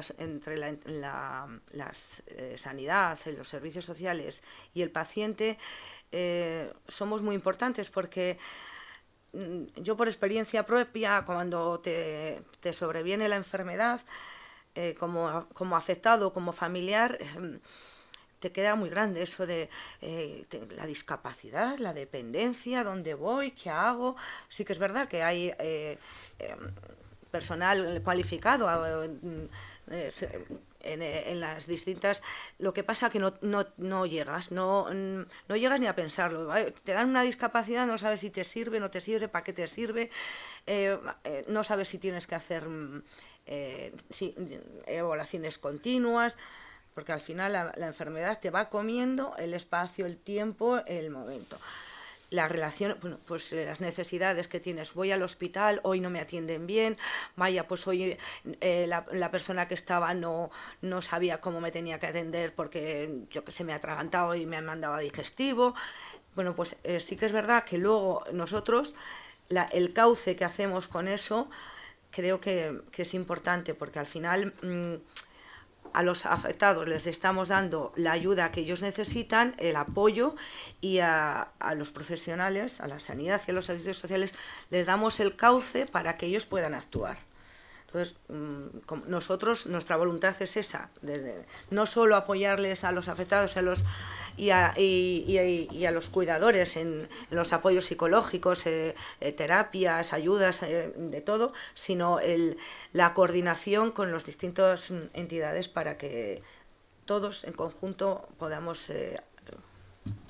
En relación a lo que decía ahora Rosa, creo que además recientemente de la colaboración que habéis tenido, se han creado una especie de consultas específicas de enfermería en los 11 hospitales de área de Castilla y León para la atención directa de cuidados, para la gestión de casos, para la unificación de criterios, en relación con los pacientes de ELA y otras enfermedades neurodegenerativas. Yo creo que eso también es un fruto de la colaboración y del trabajo, de la alianza que decía yo antes, que creo que es necesaria para afrontar las enfermedades crónicas. Es de todos, nos importa a todos. Voy a pedir ya una última, no sé si alguien quiere matizar algo. Solo quería comentar que, bueno, todos somos conscientes de que no se trata de un sprint, ¿no? Es una carrera de fondo en la que tenemos que ir avanzando, y tenemos compromisos por ambas partes, ¿no? Tanto por los profesionales como por los pacientes. Nosotros, por ejemplo, con los profesionales acabamos de formar a los profesionales de nuestros centros en planificación compartida de la atención, ¿no? Que creemos que es fundamental en el caso de las enfermedades crónicas, fundamentalmente orientado al final de la vida, pero no siempre. Hay que saber identificar en qué momentos hay personas en situación susceptible de analizar sus preferencias, sus valores, sus creencias, para poder adaptar la atención a sus circunstancias particulares. Entonces, que tenemos que ir parejos avanzando en ese sentido. Yo sé que esto es complicado, pero pediría a las personas que están en la mesa una palabra que resuma pues un deseo de futuro, ¿no? Para mejorar la atención a la cronicidad en Castilla y León, para recorrer ese camino que decía Mónica ahora mismo, que es una auténtica carrera de fondo. Federico, si pido una palabra, ¿cuál sería? Más que una palabra, un concepto. Bien. Calidad de vida. Calidad de vida. Rosa. Pues yo he puesto humanización e implicación. María Ángeles. Yo más o menos lo mismo en relación al título de la jornada de hoy, compromiso en los cuidados. Oye, no nos lo hemos preparado, ¿eh? Tenés la misma. Ahora cuando estaba viendo el cartel digo, ya está, si cada uno respondemos con nuestro compromiso desde nuestro área y desde nuestro sector, pues irán las cosas muchísimo mejor.